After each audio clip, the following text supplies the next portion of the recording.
오늘은 이 본문의 말씀을 가지고 광야의 신앙이란 제목으로 말씀을 드리겠습니다.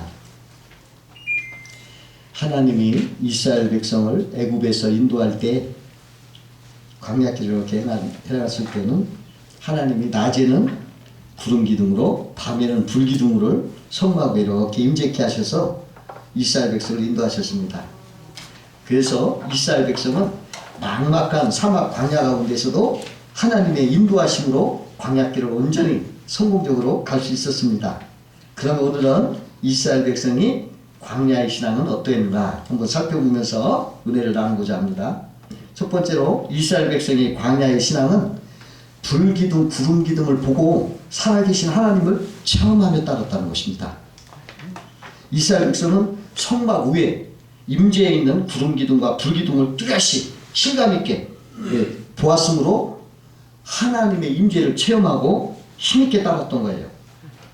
하나님의 살아계신 능력을 체험하는 신앙은 우리가 힘있게 따라갈 수가 있습니다. 아멘. 체험이 없는 사람은 힘이 약해요. 근데 체험이 있으면 힘있게 따라가요. 오늘날도 예수님을 따르면 광야 같은 이 삶 속에서도 하나님의 기적을 체험하며 살기 때문에 확신 있는 믿음으로 사는 것입니다.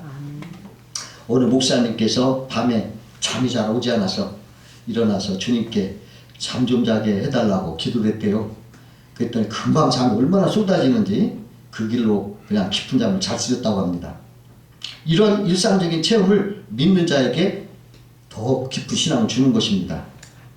그 국민일보 역갱이 열매에 연재되고 있는 베이비박스 아이들의 아빠라고 불리는 이종락 주산학교의 목사님은 그 부모가 돌보지 못하고 이렇게 버려지다시피 한 그 불쌍한 장애 아이들을 이렇게 돌보면서 지하 셋방에서 9명의 식구가 이렇게 사는데 어느 날 집주인이 방을 빼달라고 소동을 부리더래요. 그러더니 며칠을 두고 막 술까지 먹고 와서 계속 욕을 하면서 막 심하게 난동을 부리며 방을 빼달라 이렇게 소리쳐서 할 수 없이 남곡동 달동네로 이사를 했다고 합니다. 그런데 이사한 그 다음날 폭우가 내려가지고 둑이 터져가지고 지하세방 살던 그 동네가 완전히 1층까지 물이 꽉 잠겨서 그 전날 이사하지 않았더라면 지하방에서 그 전신마비 아이들이 다 죽을 뻔했다고 해요. 하나님께서 노아의 방주처럼 달랑 산꼭대기 집으로 옮겨주신 거구나 이렇게 깨달으시고 얼마나 감격하는지 정말 눈물 흘리면서 감사기도를 했다고 해요. 그 국민일보 보도된 어느 목사님 간증을 읽어보니까 그 목사님이 그의 개척 당시에 큰 교통사고가 났어요. 그래가지고 다리뼈가 다 으스러져가지고 수술을 해도 장애인이 되거나 다리를 절단해야 한다고 의사가 말하더래요. 그래 그가 절망 중에 하나님께 기도하는데 기도하는데 비몽사몽간에 예수님이 이렇게 떠오르면서 예수님이 자기 손을 이렇게 잡으시면서 에스겔서 37장 3절과 7절 말씀처럼 인자야 이 뼈들이 능히 살 수 있겠느냐 이렇게 하시면서 주님의 그 피 묻은 손이 다리 상처로 이렇게 지날 때마다 에스골 골짜기 말씀처럼 조각난 뼈들이 제자리를 막 찾아서 맞춰주기 시작하는데 그 아픔이 얼마나 컸든지 소리를 크게 지르다가 이렇게 잠에서 깨어났는데 중환자실 환자들이 다 목사님 비명에 전부 다 깨가지고 쳐다보더래요. 놀란 사모님도 의사를 부를까 하면서 목사님 보니까 목사님은 나 예수님이 나를 고쳐주셨어. 예수님이 나를 고쳐주셨어. 이렇게 말했다고 합니다. 그리고 연락받은 의사가 막 뛰어오더니 이렇게 살펴보더니 세상 이런 일 처음 봅니다. 뼈가 붙어가고 있습니다. 그러더래요. 며칠 뒤에 수술을 안 해도 되니까 그냥 뼈와 근육을 제대로 아무래도 깁스나 하자 그래도요. 근데 깁스도 없어도 되겠다. 뼈가 잘 붙고 있다. 그래 깁스도 안 하고 그냥 깁스도 안 하고 예전부터 빨리 이렇게 퇴원을 했다고 그 감정을 한 걸 내가 읽어봤어요. 하나님은 살아계셔서 지금도 기적을 행하시고 있어요. 믿는 자는 이런 기적을 체험합니다. 이러한 기적이 있을 때 믿음이 강해질 수밖에 없죠. 안산에 있는 어느 장로님 목사님이 간증을 했는데 그 자기 교회에 김집사라는 분이 계시는데 그분은 국악기로 찬양을 하는 여성 5인조 중창단의 중심 멤버래요. 근데 그 집사가 1년 동안 준비한 발표회를 앞두고 무리한 연습을 하다가 허리병이 재발해서 병원에 입원했어요. 의사는 연골이 썩어서 수술로 긁어내야 하는데 수술 과정에서 신경을 건드리면 하반신 마비 증상이 있다. 그럴 수도 있다. 그렇게 말하더래요. 그러나 수술로 제거하지 않으면 허리뼈 속에 그 연골이 계속 썩어가기 때문에 움직일 수 없다. 이러더래요. 그래가지고 그 4명의 중창단원들이 그 병상에 찾아가서 그 누워있는 그 집사를 막 붙잡고 막 기도를 했대요. 하나님, 우리 5명이 다 똑같이 아프게 하시든지 아니면 이 집사님 회복시켜서 우리가 같이 간증하는 음악을 좀 할 수 있게 좀 해달라. 찬양으로 영광을 돌리게 해달라. 막 그렇게 기도하는데 그 집사님이 뭔가 자궁에서 뭔가 이렇게 쏟아지는 것을 감지해가지고 화장실로 이렇게 가서 이렇게 살펴보니까 아주 콜타르 같이 아주 새까만 썩은 핏덩어리가 막 쏟아져 나왔더래요. 그 김 집사가 그날로 아무 이상 없고 완전히 회복이 돼서 국악찬양 오늘날까지 하고 있답니다. 그래 의사에게 야 이런 사실 의학적으로 한번 알 수 있겠느냐 했더니 의사가 이건 도저히 불가능하다. 하나님만 하실 수 있다. 그렇게 말하더라는 거예요. 여러분 오늘날도 하나님이 살아계셔서 이렇게 역사하시는 거예요. 하나님을 따르면 놀라운 하나님의 살아계신 능력을 체험할 수 있으므로 그 체험할 때 더 신앙을 견고히 가질 수가 있는 것입니다. 여러분들께서도 기도하시면 그 기도를 응답되는 체험을 받을 거예요. 그럴 때 더 믿음이 강해질 걸 믿습니다. 두 번째로 이스라엘 백성이 광야의 신앙은 전적으로 주님을 의지하고 맡기며 따라갔다는 거예요. 이스라엘 백성이 광야에서 구름기둥 불기둥이 움직이는 대로 전적으로 의지하고 그를 맡기고 따라갔어요. 하나님께 다 맡겨버리니까 어디로 갈 것인지 언제 갈 것인지 뭐 의견 다툴 필요가 없어요. 또 그것이 좋을 것인지 나쁜 것인지 정탐꾼도 필요 없고 이것저것 망설이며 방황할 일도 없어요. 오직 선하신 주님만 믿고 의지하고 맡기면 됐어요. 다만 두 사람을 보초문에 세워서 밤낮 성막 위에 구름기둥과 불기둥을 살펴보는 데였어요. 보초병들이 구름을 보고 움직인다면 나팔을 불어요. 그러면 그것이 여호와의 명령이었고 그대로 우리는 따라가면 됐던 거예요. 우리 신앙은 이와 같이 주님을 전적으로 의지하고 맡겨야 되는 것입니다. 완전하시고 참되시고 자비로우신 사랑의 주님께 다 맡기고 살면 즐겁고 편안한 것입니다.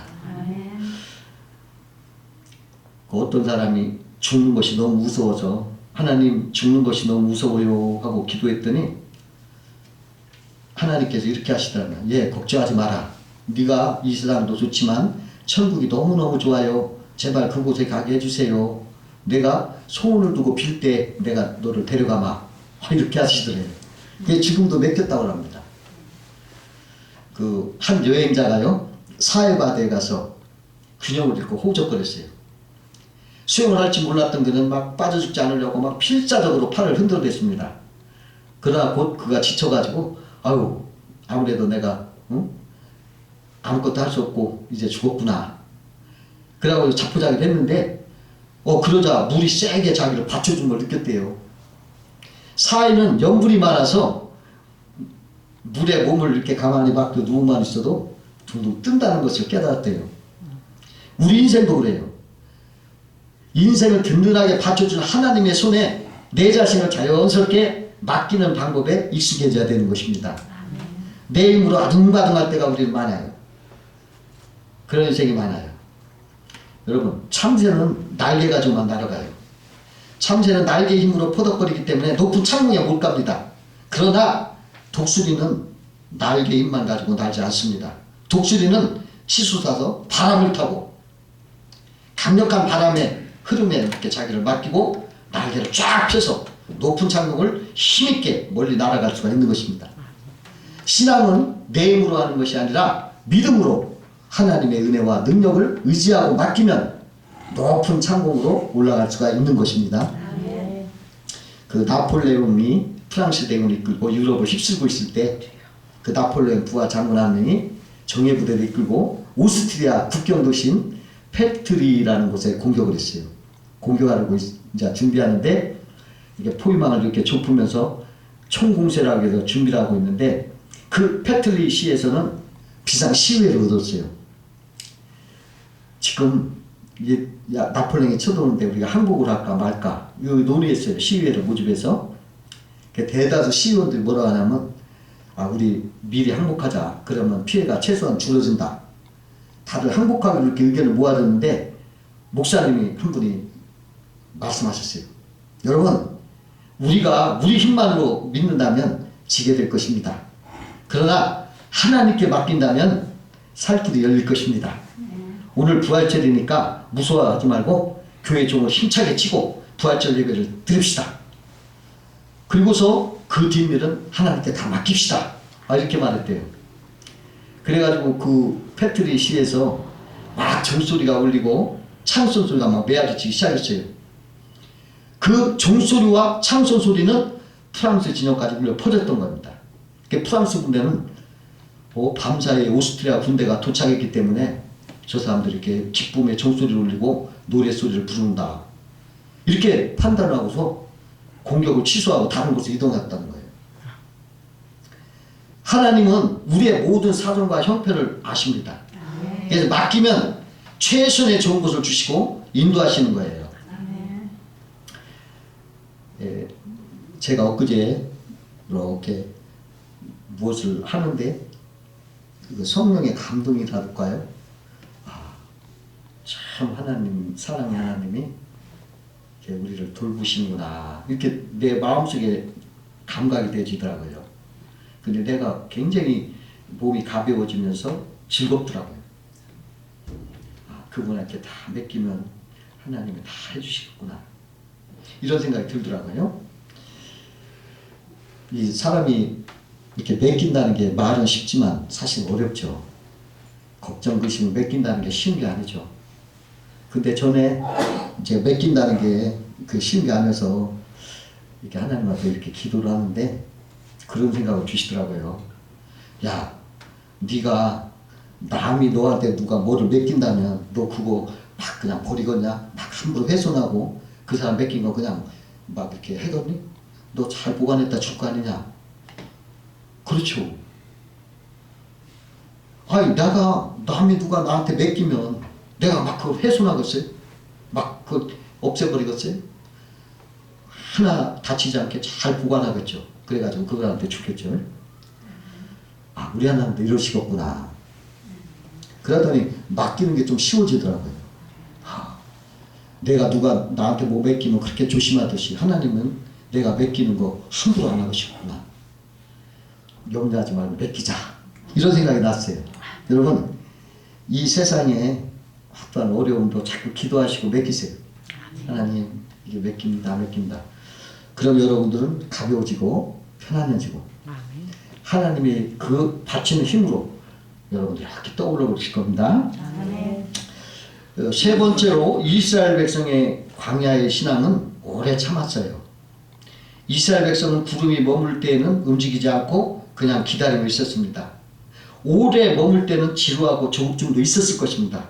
그러나 그들은 절대로 기다렸지 마음대로 하지 않았다는 것입니다. 구름기둥 따라갔다는 것입니다. 잘 참는 자가 상급을 받는 것입니다. 그 스탠퍼드 대학의 그 월터 미셀 교수가 계시는데 그분이 실험을 했어요.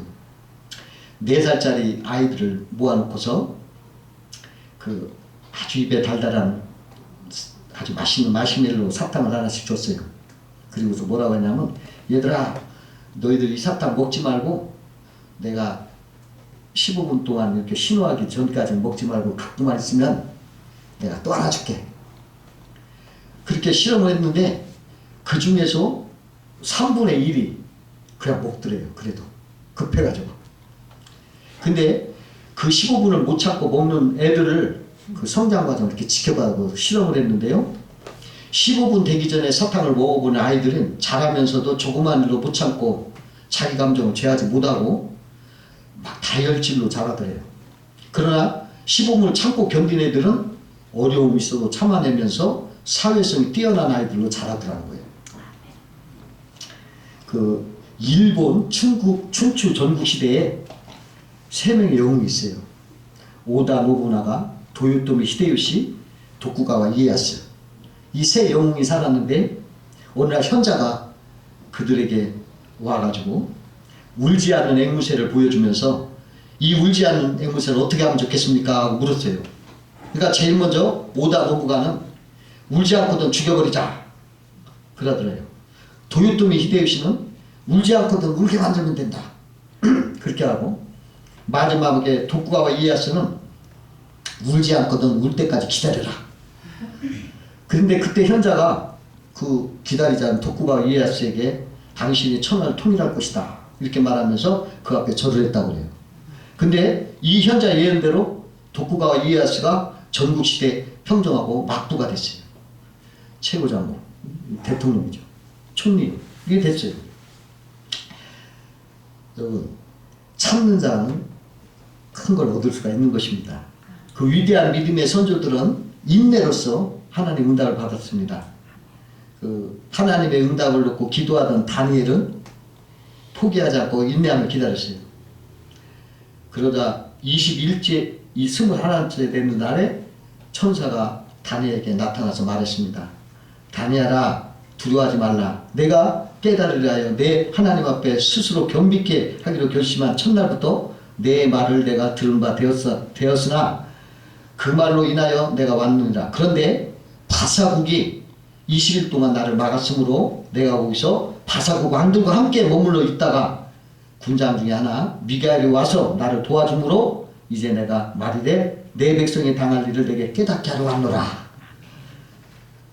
우리가 기도했을 때 하나님은 그 기도를 그대로 들어줬는데 그 응답 올 때 바사 왕들이 막았기 때문에 22일을 지체했다는 거다. 이렇게 성경이 말하고 있어요. 그러니까 우리가 기도도 응답될 때까지 인내하시오. 뭐가 안 된다고 금방 포기하지 말고 기다리시오. 여러분, 석공이 있잖아요. 이 돌멩이를 부실 때, 석공을 할 때 대개 100번 이상을 때린대요. 근데 99번까지 때릴 때까지는 아무 표시가 없답니다. 그러다가 100번째 때릴 때 그냥 와주르 쏟아진대요. 근데 그게 100번째 때려서 들어가는 게 아니라 99번까지 계속 그게 거기에 주고 있었다는 거예요. 그러니까 마지막 100번째 떨어진 거지. 100번째가 떨어진 게 아니라. 여러분, 우리들도 기다릴 때 계속 하나님 앞에 기도하고 하면 그것이 누적이 되는 거예요. 그러니까 마지막에 한 번에 그냥 풀어지는 때가 있는 거니까 여러분 기다리셔야 됩니다. 어느 한 건물에 꽃을 파는 할머니가 있었어요. 근데 얼굴 주름도 많고 옷도 허름하고, 근데 이상하게 얼굴은 하얀 밝은 표정으로 살아요. 그래서 다른 사람들 다 그거를 보면 즐거워하고, 그래서 건물 주인이 그 할머니에게 물었어요. 아, 무슨 좋은 일이 있어서 얼굴이 이렇게 항상 밝습니까? 그러니까 할머니가 아유, 저는요 좋은 일이 있는 게 아니라 제 걱정이 트럭으로 담은 100대를 넘게 세울 수가 있습니다. 아, 이렇게 하는 거예요. 그러니까 부자가 다시 물은 거예요. 아, 그런데도 어떻게 그렇게 얼굴이 밝은 표정을 지을 수 있습니까? 무슨 특별한 비결이 있습니까? 그러니까 그 할머니가 예, 저에게 하나의 비결이 있습니다. 그러면서 그 비결을 말해주는데, 저는 고통이 닥치면 예수님께서 무덤에 머물러 계셨던 사흘을 생각하면서 사흘 동안을 기다립니다. 사흘 뒤에는 어김없이 새로운 해가 뜬답니다. 그렇게 말을 하더라는 거예요. 여러분, 인내할 때 여러분 알복이 생기는 거예요. 그 인내할 때 하나님은 그 모든 걸 이루어 주시는 거예요. 여러분, 이 광야 같은 이 세상을 살 때 여러분들 인내하시면서 광야의 신앙을 가지고 사시기를 주의 이름으로 축원합니다. 기도하